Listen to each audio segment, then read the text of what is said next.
നമ്മളിപ്പോൾ ഉള്ളത് ഹോങ്കോങ്ങിലാണ്. നിങ്ങൾക്കിപ്പോൾ മേളിൽ കാണാൻ സാധിച്ചോ സുഹൈ ആൻഡ് മക്കാവോ എന്നുള്ള റോഡ്? അതായത് നമ്മളിപ്പോൾ ഹോങ്കോങ്ങിൽ നിന്ന് മക്കാവോയിലേക്ക് പോവുകയാണ്. നമുക്ക് ഹോങ്കോങ് ടു മക്കാവോ 3 വഴി കൂടി എടുക്കാം. By road, by air, by water 3 എടുക്കാം. പക്ഷെ നമ്മളിപ്പോൾ ബൈ റോഡാണ് എടുത്തിരിക്കുന്നത്. സോ നമ്മളിപ്പോൾ പോകുന്നത് ബസ് സ്റ്റേഷനിലേക്കാണ്. അപ്പോൾ നമുക്ക് റൂമിൽ നിന്ന് ഏകദേശം ഒരു 20 to 25 മിനിറ്റ്സ് ഉണ്ടായിരുന്നു പോവാൻ. അപ്പം നമ്മളിപ്പോൾ ബസ്സിലാണ് പോകുന്നതെങ്കിലും ഇവിടെയും എമിഗ്രേഷനും എല്ലാം ഉണ്ട് കേട്ടോ. കാരണം നമ്മൾ ഒരു രാജ്യത്ത് നിന്ന് വേറൊരു രാജ്യത്തേക്ക് കിടക്കുകയാണല്ലോ. ഇത് ബൈ റോഡ് ഏകദേശം 40-45 മിനിറ്റ്സ് നമുക്ക് ട്രാവൽ ചെയ്യാനുണ്ട്. നമുക്ക് പോവാം.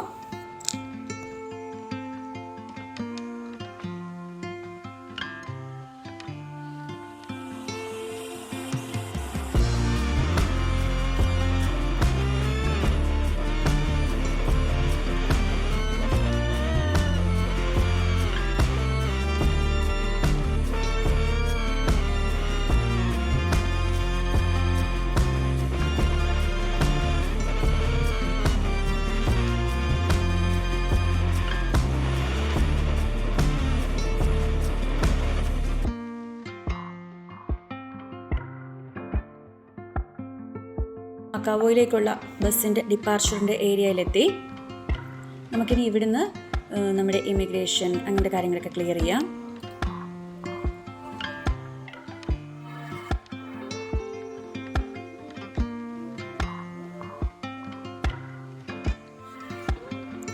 ഇത് ശരിക്കും പറഞ്ഞാൽ എയർപോർട്ട് പോലെയൊക്കെ തന്നെ അത്ര ബിഗാണ് ഈ ഒരു ഏരിയ. ഇവിടുന്ന് ഒരു 10 to 15 മിനിറ്റ്സ് ഗ്യാപ്പിൽ എപ്പോഴും തന്നെ ബസ്സുണ്ട് മക്കാവോയിലേക്കും ഷൈനയിലേക്കും ഒക്കെ. നമുക്ക് ഇവിടുന്ന് വേണമെങ്കിൽ നമുക്ക് ഇവിടുന്ന് ടിക്കറ്റ് എടുക്കാം. നമ്മൾ ഓൾറെഡി ടിക്കറ്റ് എടുത്തതാണ്.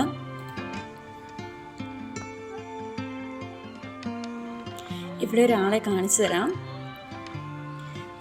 ഇതൊരു കുഞ്ഞൻ റോബോട്ട് പോലീസിൻ്റെ. ഇങ്ങനെ സ്കാൻ ചെയ്ത് നടപ്പുണ്ട് ഇതുവഴിയെല്ലാം.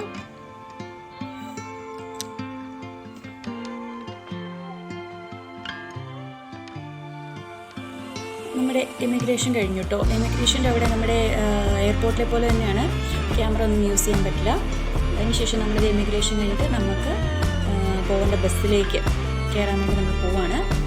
നമുക്ക് ഭയങ്കര ആഗ്രഹമായിരുന്നു ഡബിൾ ഡെക്കർ ആയിരിക്കണം ബസ്സെന്ന്. നമ്മുടെ ഭാഗ്യത്തിന് ഡബിൾ ഡെക്കറാണ് കിട്ടിയത്. നമുക്ക് പോകാനുള്ള ബസ് ഇവിടെ കിടപ്പുണ്ട്. പോയി കയറാം.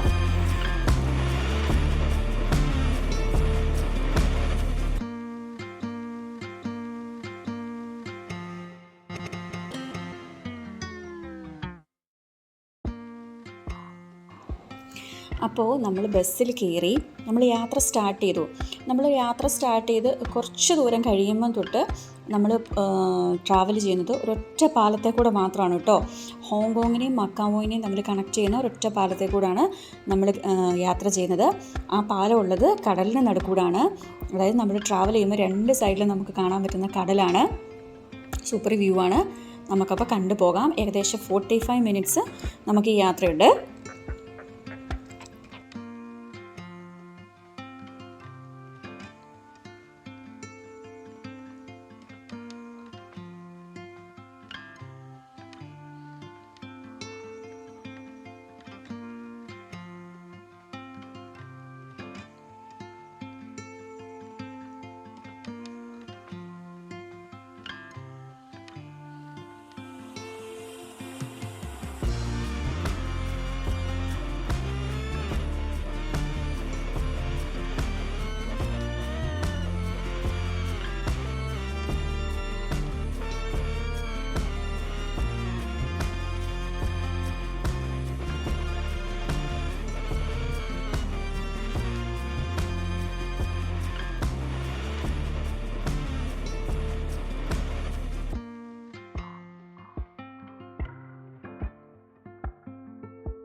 ഇപ്പോൾ നമ്മൾ ആ പാലത്തെ കയറിയിട്ടോ. നിങ്ങൾക്ക് അതിൻ്റെ ഡിഫറൻസ് കാണാൻ പറ്റുന്നുണ്ടോ? നമ്മുടെ ഈ പാലത്തിൻ്റെ 2 സൈഡിലും ഈ കടൽ, നല്ല ഭംഗിയല്ലേ കാണാൻ. പക്ഷേ എന്നാ പ്രത്യേകത എന്നറിയോ, നമ്മൾ കുറച്ചുകൂടെ ഫ്രണ്ടിലേക്ക് ചെന്ന് കഴിയുമ്പോൾ നമ്മൾ ഈ പാലത്തിൻ്റെ കുറച്ച് ഏകദേശം കുറേ ദൂരം കഴിയുമ്പോൾ നമ്മൾ എന്താ പറയുന്നത്, അണ്ടർ വാട്ടറിൽ കൂടെ പോകും.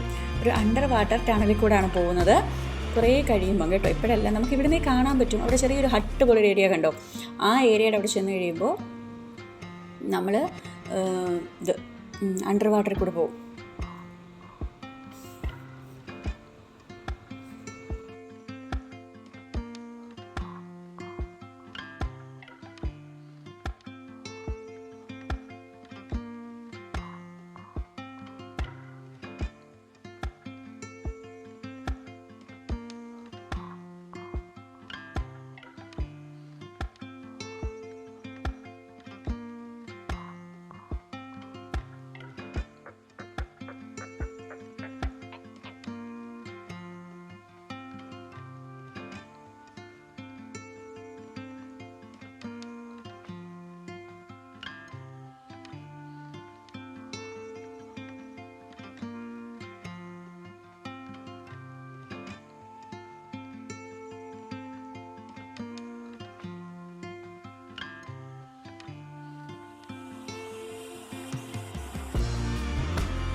നമ്മളിത് ടണലിലേക്ക് എൻ്റർ ആവുകയാണ് കേട്ടോ. ഇനിയുള്ളത് നമ്മൾ ശരിക്കും പറഞ്ഞാൽ കടലിൻ്റെ ഉള്ളിലൂടെയാണ് പോയിക്കൊണ്ടിരിക്കുന്നത്. ശരിക്കും ഞങ്ങൾക്കിത് കയറിയപ്പോൾ തോന്നിയൊരു കാര്യമാണ്. ഇതൊക്കെ ഇങ്ങനെ ഗ്ലാസ് ആയിരുന്നേ കാണാൻ എന്ത് ഭംഗിയായിരുന്നേനെ അല്ലേ. മുകളിലൊക്കെ ഇങ്ങനെ വെള്ളം ഇങ്ങനെ കാണാൻ.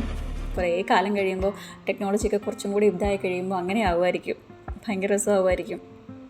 പക്ഷേ ഈ യാത്രയ്ക്ക് ഒരു പ്രത്യേക സുഖമുണ്ട് കേട്ടോ. ഇതിങ്ങനെയാണെങ്കിൽ പോലും നമുക്ക് നമ്മുടെ ഫീൽ ചെയ്യാൻ പറ്റും. ഒരു രസമുണ്ട് ഇതിന്.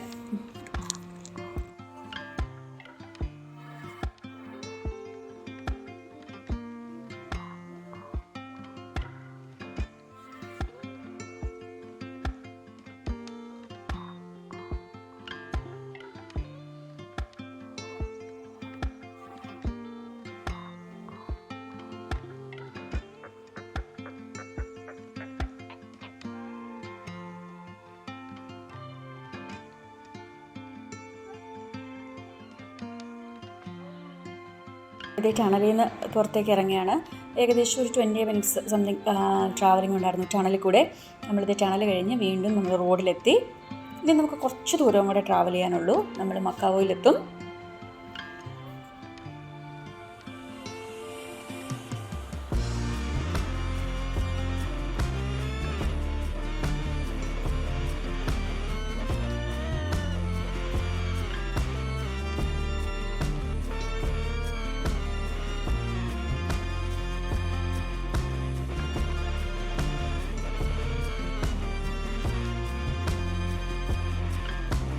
പോകുമ്പോൾ ഉണ്ടല്ലോ, ഈ ബ്രിഡ്ജിൻ്റെ പല പല ഏരിയാസിനും പല പല പേരുകളാണ് കേട്ടോ.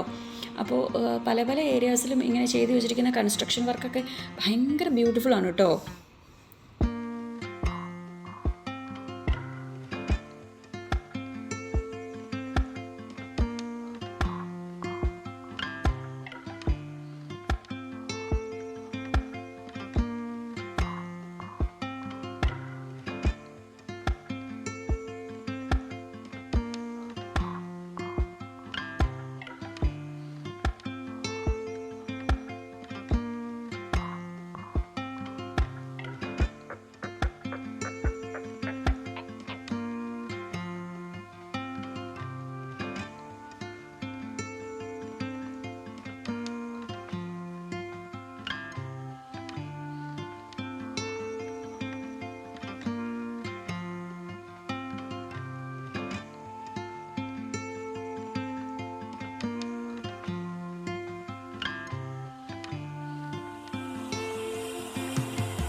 നമ്മളങ്ങനെ മക്കാവോ എന്ന് പറയുന്ന രാജ്യത്തെത്തി. ഇനിയിപ്പോൾ നമുക്ക് ഇവിടുത്തെ പോർട്ടുണ്ടല്ലോ, നമ്മുടെ ഇമിഗ്രേഷനൊക്കെ ഇവിടെ പോയിട്ട് അതൊക്കെ ചെയ്യണം. നമ്മൾ അവിടെ നിന്ന് എക്സിറ്റ് അടിച്ച് വന്നല്ലേ, ഇവിടെ എൻട്രി അടിക്കണം. ഇതിൻ്റെ പ്രൊസീജിയേഴ്സിലേക്ക് നമുക്ക് പോകണം.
അപ്പോൾ ഇനി മക്കാവോയിലുണ്ട് ഞങ്ങൾ 2 ദിവസം. അപ്പോൾ ഇനി മക്കാവോ വിശേഷങ്ങളായിട്ട് നെക്സ്റ്റ് വീഡിയോയിൽ കാണാം. ബൈ.